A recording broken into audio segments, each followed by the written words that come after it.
गोपाल जी से अनुरोध करूंगा कि वो गोपाल जी और जिलाध्यक्ष जी से अनुरोध करूंगा कि वो आदर स्वागत करें।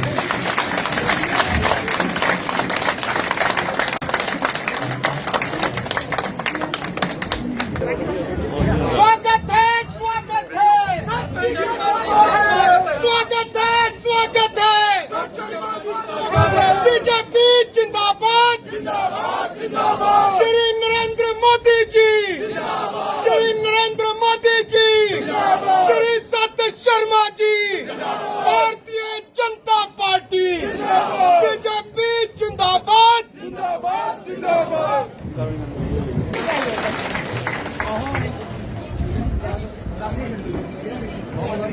देश महामंत्री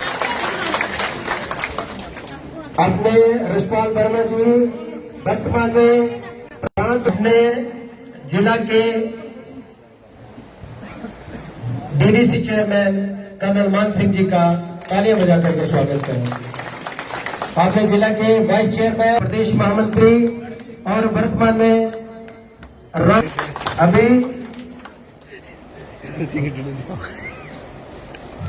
अभी मैं अपने कार्यकर्ता से अनुरोध करूंगा कि जल्द आने वाले हैं। बिल्कुल कितनी तरह से पूरी तरह से तैयार है। भारतीय जनता पार्टी इन चुनावों को लेकर शुरू से ही तैयार है। हम लोग जानते हैं कि बड़े कोई चुनाव है नहीं, लेकिन स्थानीय चुनाव, निकायों के चुनाव, लोकल बॉडीज के चुनाव और उसके साथ साथ पंचों, सरपंचों, बीडीसीज, डीडीसीज के जो चुनाव है, ये हम सबके सामने है। उसके लिए भारतीय जनता पार्टी का कार्यकर्ता जो है तैयार है, क्योंकि बूथ स्तर से लेकर ऊपर स्तर तक हर कार्यकर्ता जो है वो चाहता है कि हर स्तर पर भारतीय जनता पार्टी की जो है वो सरकार करे। अमरनाथ यात्रा मांग कर रही है, वो कह रही है कि बिजली की व्यवस्था करना चाहिए।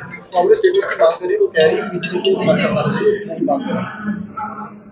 देश के प्रधानमंत्री जी ने कहा है उचित समय आने का इंतजार करिए। हम जानते हैं कि प्रधानमंत्री जी ने जो कहा है वो पत्थर पर लकीर की तरह है।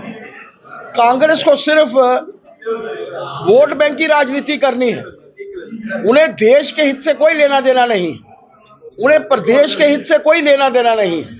सड़कों के ऊपर वो इसलिए आ रहे हैं ताकि आम लोगों को बता सकें कि वो भी सड़कों के ऊपर आ सकते हैं।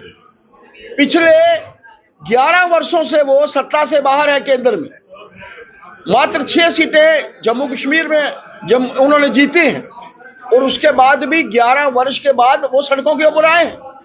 उससे पहले उनको सड़कों के ऊपर आना चाहिए था, लेकिन वो जानते हैं कि नरेंद्र भाई मोदी जी के प्रति लोगों के मन में एक समर्पण का भाव है। कांग्रेस आज हाशिए पर खड़ी एक पॉलिटिकल पार्टी है और वो जानती है कि वो इससे नीचे ही आएगी, उससे ऊपर जो है वो नहीं जा सकती। एनसी ने अपना नर्म रुख रखा है इसके ऊपर, क्या देखते हैं? मेरा ये कहना है कि 8 महीने में नेशनल कॉन्फ्रेंस ने जो कार्य करने चाहिए थे, बिजली अच्छी होनी चाहिए थी, सड़कें अच्छी होनी चाहिए थी, पानी लोगों को मिलना चाहिए था, डेली वेजेस को उनका हक मिलना चाहिए था, स्पोर्ट्स कोटा में जो बच्चे हैं उनको उनका हक मिलना चाहिए था। उन्होंने मात्र ट्रांसफर्स को छोड़कर कुछ नहीं किया। जब भी कोई बड़ी बात होती है तो वो हाथ खड़े करके माननीय एलजी साहब की तरफ देखना शुरू कर देते हैं कि हमें कोई पावर्स नहीं है, लेकिन जब ट्रांसफर्स करने की बारी आती है, ऑफिसर्स को एलिवेट करने की बारी आती है, तो ये लोग हमेशा से तैयार हैं। लेकिन एक बात मानकर चलिए कि जिस तरीके से लोग कश्मीर में भी नेशनल कॉन्फ्रेंस को, आम जनता की मैं बात कर रहा हूं, हम लोग नहीं कर रहे, हम लोग तो वो व्हाइट पेपर चाहते हैं जो 8 महीने में उन्होंने कार्य किए हैं। बिजली मुफ्त देंगे, कहां दे रहे हैं? कुछ नहीं कर रहे। आम जनता वहां पर इन लोगों को गालियां दे रही है। नेशनल कॉन्फ्रेंस को पता है जल्द अगर चुनाव होंगे तो वो भी कांग्रेस की तरह जो है बिल्कुल साफ हो जाएंगे, इसमें कोई दो। अमरनाथ यात्रा में काफी रश देखा जा रहा है, क्या दिखती है सुरक्षा? ये एलजी साहब ने बिल्कुल यात्रा शुरू करने से पहले ऑल पार्टी मीट बुलाई थी, मुझे भी वहां जाने का मौका मिला था। एलजी साहब ने हमेशा से प्रदेश के हित में काम किया है, एक बात आप मानकर चलिए, और खास तौर पर जब लॉ एंड ऑर्डर उनके पास है। इसके लिए मैं बहुत समय से देख रहा हूं कि जिस यात्रा की शुरुआत थी तो वो 4 बजे ही जो थी वो यात्रा की शुरुआत से पहले, हालांकि यात्रा 1 घंटा बाद चली, लेकिन वो 1 घंटा पहले जाकर खुद इंतजाम जो थे वो देख रहे थे। अब मानकर चलिए कि जो लोग भी इस प्रदेश के हित की बात करते हैं वो चिंतित हैं, यात्रा अच्छी होनी चाहिए। और उन्होंने कहा था कि इस बार की यात्रा जो है वो रिकॉर्ड तोड़ यात्रा होगी और लगातार से जिस तरीके से श्रद्धालु वहां जाकर दर्शन कर रहे हैं, बाबा जी के आशीर्वाद ले रहे हैं, मेरा तो मानना है कि बाबा जी की कृपा आशीर्वाद जो है जम्मू कश्मीर वासियों के ऊपर, पूरे भारत वासियों के ऊपर बना रहे। इन्हीं शब्दों के साथ आप सबका बहुत